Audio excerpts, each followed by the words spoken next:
Olá, muito boa tarde, sejam bem-vindos a mais um conteúdo de visão semanal. Eu sou a Aline, analista da corretora XTB, um prazer estar com vocês. Bom, nessa semana a gente vai trazer algumas informações principais e fazer um repasso também de algumas informações que aconteceram recentes, né? Principalmente envolvendo inflação, que a gente tem falado muito sobre ela, principalmente porque volta o questionamento de se a inflação voltou a ser um problema de novo, né? Então, a gente vai entrar um pouco mais no detalhe, principalmente olhando para os Estados Unidos, e depois a gente vai dar uma olhada nos gráficos, né, os principais ativos, o que pode movimentar, regiões de preço também que são importantes, tá? Então, vou passar aqui para a tela completa. Na apresentação, eu vou seguindo pela apresentação e depois a gente vai passando também para os gráficos, tá? Então, vai ser bem dinâmico. Bom, o que a gente tem aqui de mais importante, tá? Então, como eu falei, um olhar um pouco mais macro, olhando inflação, atas do Fed, que a gente conheceu também na semana passada. Bom, os dados de inflação dos Estados Unidos para setembro mostrou um cenário misto. O que isso quer dizer? Embora a inflação geral tenha sido um pouco menor, que foi 2,4, a previsão era 2,3, mas o valor anterior era 2,5, então ainda assim teve lá uma redução mínima, tá? A inflação básica, que exclui os alimentos voláteis, né? Os itens voláteis, desculpa, alimentos e energia, foi mais alta do que o esperado. Então, por isso que ficou nesse contraste, né? A previsão era 3,2, valor anterior 3,2 e veio 3,3. Então, significa que, embora alguns preços estejam se estabilizando, existe aí o custo dos serviços e os itens essenciais que continuam subindo mais rápido. E é o que a Reserva Federal gostaria de ver com que começasse a ter uma redução também para trazer a inflação para a meta, né, o mais rápido possível.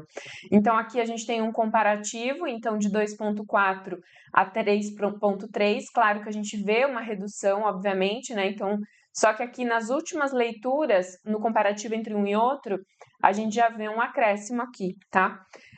Aí também a gente vê a questão do que esperar daqui para frente. Então, nesse gráfico ele mostra o pico em 9,1%. Nesse momento que a gente se encontra numa inflação de 2,4, até, né, o final desse ano ainda, é meio que improvável que venha uma inflação muito menor do que os 2,4, tá? Isso pode fornecer aí um argumento de não ter pressão no corte das taxas de juros, ou seja, pode ser que a Reserva Federal mantenha ali as taxas um pouco mais restritivas, né, nos patamares atuais. Porém, o mercado, de uma certa forma, ainda espera uma redução, pelo menos de 2 cortes de 25 pontos. Então, a gente tem 2 reuniões ainda, no mês de novembro e no mês de dezembro. Então, o mercado ainda está tentando entender se a gente vai ter reduções de 25 pontos em cada reunião, tá? Claro que aqui a gente tem algumas perspectivas, dependendo do valor mensal que vir, de 0,1, 0,2, 0,3, quanto que essa inflação poderia voltar novamente, né? Então, aqui nos 0,2, ela ficaria entre 2,4. Se começar a aumentar a inflação mensal, ela poderia vir para 3,7 e assim sucessivamente, tá? Isso tudo já olhando para 2025. Então, já seria um novo desafio aí para a Reserva Federal, num cenário onde o mercado de trabalho já está começando a desacelerar, tá? Então, aqui a questão do auxílio-desemprego, que envolve o mercado de trabalho, ficou bem acima das expectativas na semana passada, né, que ficou 230 mil. Então, a leitura, no entanto, pode ser inflada pelos furacões nos Estados Unidos, que a gente já teve 2, né, o Helene e o Milton, e aí que pode afetar o mercado de trabalho de forma pontual, tá? Então, por isso a gente vê em alguns momentos aqui, como na crise de 2008, que a gente teve um aumento muito grande pelos pedidos do auxílio-desemprego, né? E também um aumento da taxa de desemprego, na época da pandemia também. E agora a gente vê uma taxa de desemprego também de 4,10, e aqui os pedidos de subsídio de desemprego de 258 mil, né? Então, numa variação aí um pouco mais, voltando a um nível um pouco mais forte, tá? E qual que é a principal preocupação do Fed agora? É uma inflação persistente, né, no setor principalmente de serviços e um mercado de trabalho um pouco mais fraco. Então, não sei se vocês em algum momento já viu alguma vez, né, em algum seminário, eu comento sobre as duas metas, né, do Banco Central americano, que é conter a inflação e manter o pleno emprego. Então, quando a inflação ficou muito alta e eles precisaram começar a aumentar as taxas de juros, de momento o mercado de trabalho não sofreu tanto. Porém, agora o mercado começa a dar uma enfraquecida e isso levanta uma preocupação, então trazendo um protagonismo mesmo para o mercado de trabalho, tá? Tudo bem que a última leitura do payroll veio um pouco mais forte, mas na anterior veio mais fraca. Então, ainda assim, a gente tem um reajuste aí do mercado de trabalho que tem trazido uma certa preocupação para a Reserva Federal, tá? Então, a gente vê aqui, principalmente nesse gráfico, a parte de serviços, que é toda essa parte aqui em amarela, principalmente a parte de habitação, né, que envolve aluguéis, coisas do tipo. Então, todo que é gasto com moradia, né, principalmente na parte de serviços de modo geral. Então, ainda assim representa. Olha como anteriormente a parte de energia estava pesando muito e foi também um dos fatores, dos motivos, por conta da guerra, né, entre Rússia e Ucrânia, a crise energética na Europa, tudo isso fez com que o preço do petróleo subisse muito, então isso também foi um fator inflacionário, mas agora o preço está um pouco mais controlado, então o ponto principal que a gente tem sentido ou que tem percebido é referente aos serviços, tá? Em relação à inflação no setor de serviços, então, como eu falei, permanece acima da meta de 2%. É difícil procurar uma tendência de queda, tá? Então, aqui a gente compara também, faz essa relação da inflação com a inflação de serviço, né? Então, a gente vê um CPI maior de serviços e se correlacionando também com os dados recentes fortes do IPC do ISM, né? Que no caso do PMI, desculpa. Então a gente vê uma atividade um pouco mais forte e um IPC também de serviços um pouco mais forte, tá? Então aqui a gente já vê nesse contexto. Então, a maior contribuição do dado de IPC que eu estava falando para vocês é a parte dos preços de moradias e aluguel, né? Em setembro, a contribuição desse setor foi de 1,77%, é bastante coisa, tá? E os próximos setores também se relacionam com serviços. Então, essencialmente, salvou pelos preços baixos dos combustíveis. Então, os 2,4 ali é que os combustíveis vieram aqui, ó. Os combustíveis vieram praticamente com um fator mais para o negativo, mas o que assumiu um valor mais alto na composição foi a questão da moradia, tá? Então é extremamente importante, porque o custo para alugar imóveis, né? Então tudo isso entra na parte de serviços, né? E de habitação. E também, principalmente nos Estados Unidos, o custo com habitação representa uma porcentagem muito grande dos custos, né, das famílias de modo geral. Então, por isso que tem um peso bem grande ainda na parte de serviços. Então, a inflação anualizada de 3 meses saltou para 4,1%, né, e após as duas últimas leituras. O que é isso? Eles pegam as 3 últimas leituras, fazem uma média. Para ter uma ideia, ao invés de fazer uma média dos últimos 12, faz uma média dos últimos 3 meses. Para ter uma ideia se está muito acima ou não do que a gente pode esperar daqui para frente, tá? Então, essa média deu 4,1, que é uma média relativamente alta, pensando que a meta é de 2%, então ainda está no dobro, né?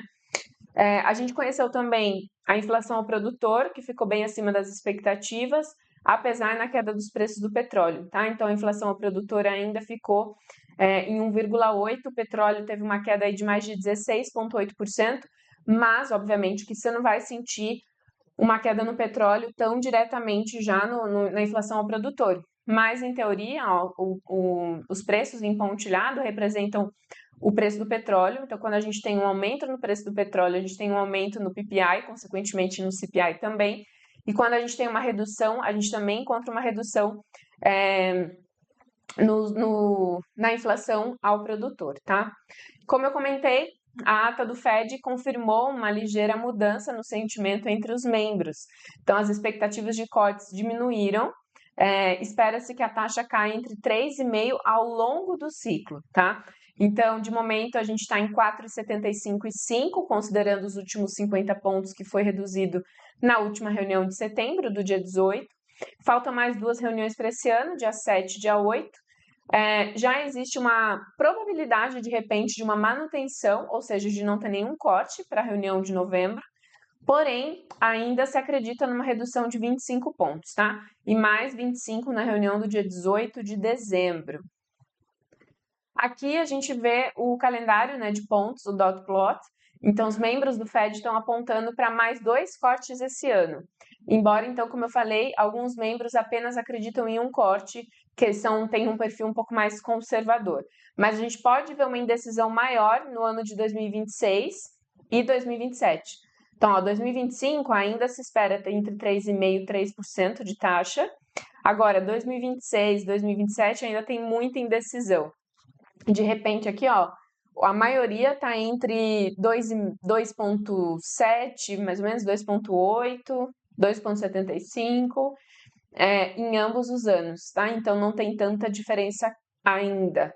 Então essa redução de taxas ela vai ser bem gradual, não vai ser tão agressiva assim, até porque a gente tem os fatores, né, de inflação que a gente precisa acompanhar, mercado de trabalho, então tudo isso de uma certa forma vai dar uma freada, principalmente nos ativos americanos, né? Bom, comparando aqui o índice do dólar, que se recuperou, né? A gente viu o índice do dólar que estava caindo cada vez mais com essa possibilidade de uma redução mais agressiva da Reserva Federal, mas com uma redução de taxas menos agressiva, fez com que o dólar recuperasse um pouco mais, tá? Porém, a gente tendo uma comunicação clara de apenas um corte esse ano, para justificar novos aumentos no índice do dólar, tá? Para ele poder, de repente, chegar aqui aos níveis de 105. De momento ali, nessa região de 102, 103, para ele bater ali no 105, a gente teria que ter uma expectativa de pelo menos um corte para esse ano. Então, vamos ver como que vai ficar ainda todas as outras informações que a gente ainda vai conhecer até a próxima decisão de taxas, tá? Então, antes de falar da China, vamos partir para os gráficos. E aqui eu quero mostrar como que ficou o fechamento da semana, principalmente na América, né? Então a gente vê os índices americanos fecharam a semana predominantemente positivo, né? Russell 2000, Nasdaq, Standard & Poor's, aqui o VIX, que mede volatilidade com 17% de queda, uma variação bem importante. Mercado asiático, então a gente vê destaque aí também para o Japão, Austrália subindo mais de 1%, a China caindo quase 14% e mais 10% também. Europa, sentimento bem positivo também, na predominante, né? Então a gente vê o DAX ali somando mais 2,49 na semana, então um resultado bem importante. Olha o VSTOXX aqui também, uma variação de queda de mais de 17% no VIX, tá? Bom, olhando para o gráfico agora, vamos começar com o Standard & Poor's, que acaba sendo a referência, né, para os Estados Unidos, hoje batendo novas máximas históricas, 5.900 pontos, tá? Então, aqui num gráfico diário, a gente começa a pensar, de repente, em possíveis correções. Será que esse preço já não está sobrecomprado? Será que esse sentimento muito positivo se vem, né, por onde, né? Por qual perspectiva? Se a gente colocar um RSI, vamos ver se de repente já está numa sobrecompra, ó, bem próximo, tá? Pelo menos no gráfico diário, ele já está numa região de 70, 69. Ó, essa última sobrecompra anterior aqui, ó, ele teve já uma redução bem forte, tá? Que foi em torno de 8, quase 9%. Essa outra região nem estava tão sobrecomprado, mas também teve uma correção, ó, foi em torno de 4%, e agora ele está próximo de uma sobrecompra, de repente poderia corrigir. Então, a gente teria um próximo nível em 5.800 ou, quem sabe, as regiões de 23.6, tá bom? Então, Standard & Poor's, a gente vai ficando atento mais a isso. Por parte do calendário, eu vou até excluir aqui, vou deixar somente Estados Unidos para a gente ver o que são as principais informações para essa semana. Discursos de membros, né, para entender um pouco da dinâmica, interpretação das informações, quais são os pontos de vista, o que eles esperam daqui para frente. Alguns membros têm tido uma postura muito mais conservadora, acreditando ou até apostando a não redução de taxas ainda para a reunião de novembro. Principalmente Michelle Bowman também foi uma das que não gostaria de ter tido uma redução de 50 pontos. A gente tem na quinta-feira, vai ser bem interessante, porque a gente tem vendas a varejo, que vai medir a questão de consumo né? Então, como que vai estar isso, se vai ter aumentado ou não, então vai ser importante. Há perspectivas, principalmente em automóvel, de um aumento, tá? Vai ter pedido de subsídio de desemprego, 255. Lembrem que a gente viu 230, então 258, né? Então a expectativa aí é de quase que na mesma proporção. Depois a gente tem inventário de gás também, a gente vai dar uma olhada nos preços do gás natural. E na sexta-feira, licenças de construção também, construção de novas casas. Isso aqui mede principalmente o apetite aí para financiamento, né? Então, lembra que a gente estava falando de moradia, taxas mais altas, então também entender se isso aqui está crescendo ou diminuindo pode ser um fator também importante para acompanhar a economia. Bostic e Kashkari vão discursar várias vezes aí na semana e Waller também vai discursar, tá? Então tem vários membros, mais que nada, para os Estados Unidos, depois a gente vai dar uma olhada, mas tem divulgação de dados, divulgação de resultados de empresas. Então isso também vai ganhar um destaque aí na semana, mesmo que o calendário está um pouco mais voltado para consumo e discursos de membros, tá? Nasdaq aqui está próximo das máximas históricas, tá? Teria ali que subir pelo menos mais uns 1,6%, não está longe, tá? Aqui a gente só precisa também entender se de repente, ó, ele fez a região dos 23,6 anteriormente como uma resistência. Voltou, corrigiu, né? Chegou ali próximo de 61,8, fez mínimo crescente e agora ultrapassou os 23,6. Então ele vem para um cenário mais positivo. Se caso ele vir a corrigir, 23,6 pode ser uma referência, que foi um máximo anterior, pode se tornar um fundo. Teria que corrigir das regiões de hoje em torno de 2,8, tá? Então vamos ver se esse otimismo se mantém nessa semana e se o Nasdaq conseguiria de repente atingir mais um novo máximo histórico, assim como o Standard Poor's, tá? Então a gente vê novamente aqui o dólar index também, ó. Reparem que ele já está sobre o 103, tá? Quando a gente tinha falado na possibilidade do 105, seria se o mercado começasse a precificar só uma redução de taxas ainda para esse ano, tá? Então, a gente tem, uma certa forma, um espaço, aqui uma região praticamente de resistência, está próximo da média. Vou até abrir um RSI para a gente ver se está já numa região, de repente, poderia começar a corrigir. Ó, está próximo de uma sobrecompra, tá? Então, aqui eu ficaria atenta que poderia, de repente, corrigir, próxima região poderia ser o 102, entre 102 e 103, ó, ou até aqui um pouco menos, nessa região de 102,500 aproximado.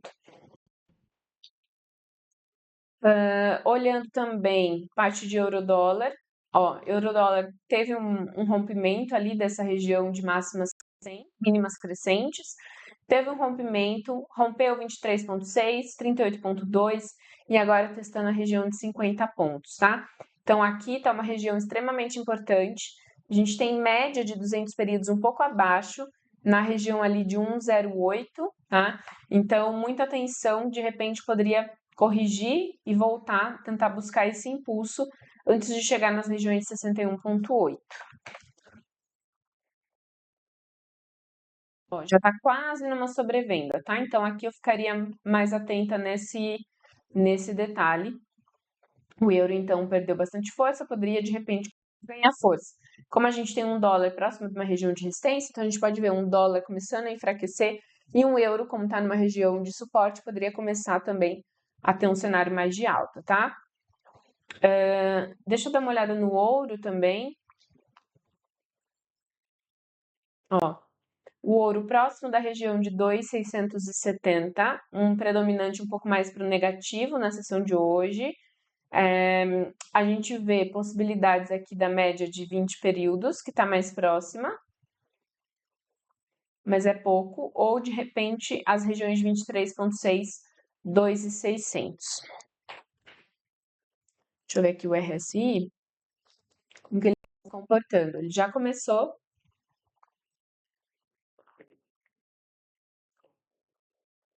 Ó, ele já começou a dar um sinal de fraqueza aqui. O que pode movimentar o ouro? Qualquer informação referente sobre conflitos geopolíticos, ouro atende extremamente aí como um ativo refúgio, dólar também. Então, ambos ativos aí acaba ficando no radar ali dos investidores, tá? Então, muita atenção para essas regiões de preço. Antes de eu entrar nos outros gráficos, vou falar um pouquinho da China, bem resumido aqui para vocês. Anunciou estímulos recorde desde a grande crise financeira, tá? Então, no sábado, a gente teve uma conferência do ministro das Finanças da China que indicou que o país pretende lançar um estímulo de mais de vários trilhões de yuans, tá? A estimativa é entre 2 a 3 trilhões de yuans, equivale a cerca de 280 bilhões de dólares, tá? É muito dinheiro. Então, na semana passada, a China lançou uma linha de swap de 500 bilhões de yuans para fundos, bancos e seguradoras que pretendem apoiar alocação e obrigações para mercados de ações, tá? É como se essas empresas utilizassem esse fundo para emprestar de modo geral para que as pessoas ou as empresas também estejam presentes aí no mercado de ações, tá? Os investidores esperam um forte aumento do crédito que apoia principalmente o consumidor, com taxas de juros em queda e uma melhora no efeito riqueza, né? Então, os preços imobiliários realmente começarem a se recuperar. Então, a gente sabe que em determinado momento na China, o mercado imobiliário foi um dos fatores mais importantes para o crescimento. Hoje em dia, acaba sendo um dos fatores que pode atrapalhar o crescimento, porque tem muitos imóveis e poucos financiamentos, né? Então, está tendo uma crise imobiliária muito forte na China, tá? O mercado aguarda também principais dados da China que vai acontecer na quinta-feira, que vai ser divulgado por volta das 11 horas da noite. Então, a gente vai ter vendas varejo, produção industrial, PIB. Tudo isso que a China está fazendo é para buscar a meta de crescimento dela nesse ano, tá? Então, a gente está já no último trimestre do ano, corrida contra o tempo ali para alcançar os objetivos, tá? Então, a gente tem investimento em áreas metropolitanas, mudança nos preços dos imóveis. Então, tudo isso a gente vai conhecer também essa semana, tá? Partir aqui para a parte do calendário, olha, vou mostrar para vocês a China, as informações que a gente tem, tá? Então, essa semana, hoje a gente conheceu importações, exportações, balança comercial, veio bem abaixo, né? Teve uma redução importante ali na balança comercial. E na quinta-feira, então, preço dos edifícios, investimentos nas áreas urbanas, PIB do terceiro tri, desculpa, tanto trimestral quanto o anual. Então, ó, a expectativa é de uma redução, lembrando que a meta era de 5% de crescimento ao ano, tá? E depois a gente vai ter produção e vendas a varejo. Vendas a varejo traz bastante volatilidade, tá? Então vai ser na quinta-feira, 11 horas, que a gente vai conhecer aí como que vai ser esses dados voltados para a China, se está mais próximo do que é o esperado ou se cada vez está se distanciando mais, tá? Ó, o índice da China, observem que teve uma alta bem forte, chegou ali nas regiões de 8.450. Ó, um próximo nível que a gente pode pensar aqui seria essa região de 8.860. Ó, então, olha só o impulso que teve desde o dia metade de setembro ali praticamente, quando começaram esses estímulos, que foi pouco tempo depois ali, aqui foi a reunião da Fed, dia 18 mais ou menos de setembro, logo veio as informações dos estímulos, né? Então, de lá para cá, a gente teve uma variação de mais de 30% no índice da China. Agora a gente teve uma correção bem forte aqui, de mais de 12, quase 13%, chegou nas regiões de 38,2 na FIBO e começou a tentar se recuperar. Então, as regiões de 23,6 pode funcionar como uma resistência. Se caso ele testa essa região e volta, de repente poderia buscar as regiões de 50%. Vai depender muito dos dados, das informações que vai sair essa semana sobre a economia da China, tá? A gente vai até aproveitar e já dar uma olhada no Ien também, que eu sei que muitos de vocês gostam também e acompanham. Ó, o dólar, como teve uma postura um pouco mais positiva nas últimas sessões, então o ien tem sofrido bastante, tá? Sendo cotado aqui em 149.800. Ministro do Banco do Japão não descartou a possibilidade de um aumento nas taxas de juros para trazer uma fortaleza ali para o ien, tá? Então a gente tem ainda, se ele se manter sobre os 38,2, eu pensaria na média ali de 200 períodos, isso daria uma variação de mais de 1,30%. Caso ele comece a perder força, a gente tem 50% ali de FIBO, tá? Não sei se isso realmente acontece ainda nessa semana. Deixa eu ver aqui no calendário. Vamos adicionar o Japão também.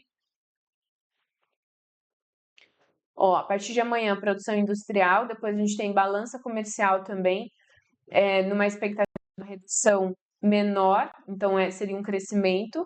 E a gente vai ter inflação, ó, inflação na quinta-feira, 8h30. Então, quinta-feira vai ser bem voltado para o mercado asiático, tá? Então, a gente tem dados de China e dados de Japão. Provavelmente na sessão de sexta-feira a gente possa encontrar uma volatilidade adicional por conta disso. Já o Nikkei veio também, ó, tá testando as regiões de 40.109, tá? Então aqui teve uma resistência anterior, pode ter um suporte por aqui, tá? Em 39.292. Então acompanhar se pode vir fazer mais um mínimo crescente por aqui. E um próximo nível seria 40.946 para o Nikkei, tá bom? Agora, a parte de ações, o início da temporada de lucros já passou. Semana passada conhecemos alguns dados, a gente começa, né, com os bancos. Então, BlackRock atingiu 11,5 trilhões, teve um aumento de 26% no ano. Foi bom, né? O lucro por ação também foi ajustado. Então, aqui é mais como quem quiser também pode dar um print aqui para depois analisar mais no detalhe, mas é só para fazer um repasso para vocês. JP Morgan também divulgou seus resultados, foi melhores do que o esperado para o terceiro trimestre, lucro por ação também de 4,37, a expectativa era 3,98. O banco também elevou sua previsão, lembrando que todos os dados que a gente conhece é do que já passou. O mercado também quer saber do que vem pela frente. Então, quando o banco eleva a sua previsão de receita líquida, isso traz também uma variação importante, tá? Então, JP Morgan também foi bom. O que não foi tão bom assim foi o Wells Fargo. Divulgou seu relatório mostrando um declínio nos lucros, tá? 5,78 para 5,11 do anterior. E a gente teve também o lucro, apesar da queda nos lucros, o banco superou as expectativas dos analistas com lucro por ação, que chegou a 1,42. Então, o Wells Fargo, como é um banco um pouco mais popular, continua lutando contra restrições regulatórias, incluindo teto de ativos, imposto também por conta da Reserva Federal, altas taxas de juros. Então, tudo isso tem impactado ali os resultados da Wells Fargo, tá? Essa semana a gente tem calendário ainda de ganhos.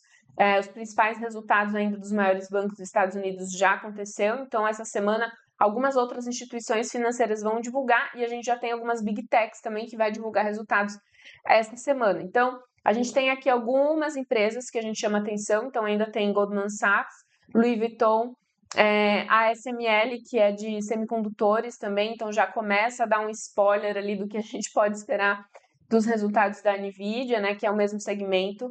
Netflix também vai ser importante. Netflix divulga os resultados na quinta-feira e vai ser depois do mercado, tá? Depois do fechamento.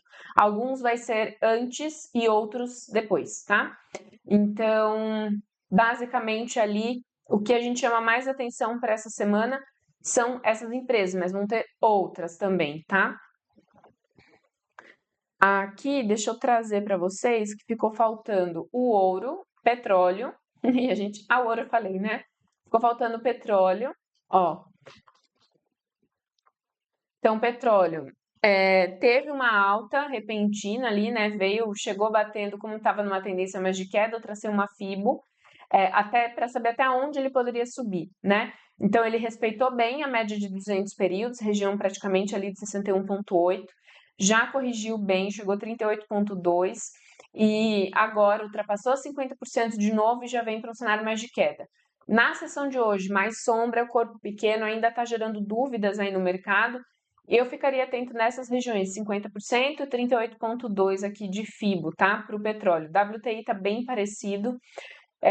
Aqui, ó, regiões de 50%, 74,90, 38,2%. Observem que WTI vem numa queda muito mais forte do que o Brent, por exemplo, que está um pouco mais para o positivo, né? Tentando pelo menos fechar para o positivo, tá? O DAX atingindo também máximas históricas, então a gente vê o DAX nas regiões de 19.653. Atenção que poderia ter correções por aqui. No último máximo, a gente teve uma correção de aproximadamente 2,80. Então, aqui, se chegar nesse mínimo crescente, seria 1,75 de correção, tá? Vamos ver o DAX, ele já está numa região também de sobrecompra. Tá, então aqui atenção que poderia ter uma possível correção no DAX, pelo menos para recuperação, para continuar de repente aí a tendência de alta, tá? Parte de gás natural, atingiu ali os 3%, os 3 dólares, vem corrigindo bastante, a gente tem aí uma primeira barreira em 50% de FIBO, então vamos ver se ele vai respeitar essa região antes de, no caso, continuar o rompimento até 61,8. Se ele rompe, se ele se mantém, e aí a gente pode pensar que ele poderia vir a buscar os 38,2, tá? Então, atenção aí também no gás natural. Aqui, só para a gente acompanhar se já está numa perda de força, ainda não está tão sobrecomprado, tá? Observem que ele não está sobrevendido. Então, ele ficou bem na sobrecompra, corrigiu, ainda não está numa sobrevenda. Então, teria espaço ainda para corrigir um pouco mais. Quem sabe para chegar ali nas regiões de 50%, tá? A Libra estava bem positiva também, depois começou a corrigir, então com essa força aí do dólar, né? Então a gente vê uma queda aí um pouco mais na Libra, porém ele está numa região de preço que pode ou romper para buscar os 38,2, quem sabe 50%, ou conseguir se manter daqui para cima e a gente poderia pensar nas regiões de 23,6 da Libra, tá? Que seria 1,31638. Então, nessas regiões, seria um pouco mais de relevância, tá? Não menos importante, a gente vai ter reunião do Banco Central Europeu essa semana, que se espera mais um corte das taxas de 1/4 de ponto, ou seja, de 25 pontos percentuais, tá? A reunião vai acontecer na quinta-feira. Os formuladores de política estavam relutantes em sinalizar, os investidores deram menos de 25% de chance quando o banco tomou sua decisão de taxa um mês atrás, tá? Então, a atividade empresarial na zona euro caiu, levantando algumas preocupações do que o Banco Central Europeu pode estar cortando as taxas de uma forma muito lenta. Então, a inflação desacelerou, esse é um ponto, né? Caiu abaixo da meta de 2%. E agora mudando a atenção dos formuladores de política para o risco de uma desaceleração. Por isso também que o euro tem sentido mais, né? Então a gente vê um dólar recuperando um pouco o cenário por conta de uma possibilidade da Reserva Federal manter as taxas um pouco mais restritiva, e uma vez que o BCE é forçado a ser um pouco mais agressivo, porque a inflação já chegou nos 2%, porém traz aí também essa fraqueza para o euro, tá? Então, tudo isso pode trazer esse impacto aí também pro DAX, enfim, para todos os outros ativos, tá bom? Pessoal, eu espero que vocês tenham gostado. A ideia é tentar trazer de uma forma mais resumida, mais fácil, para que vocês possam usar essas informações na sua semana, no seu dia a dia, na sua rotina, tá? Aqui eu costumo analisar o gráfico diário, mas a gente tem seminário de abertura todos os dias, 10h30, um seminário exclusivo para clientes. Não deixe de pedir para o seu executivo também o link para você participar e acompanhar de forma atualizada tudo o que está acontecendo diariamente, tá bom? Muito obrigada pela companhia, obrigada por assistir e a gente se vê em breve. Até mais. Tchau, tchau!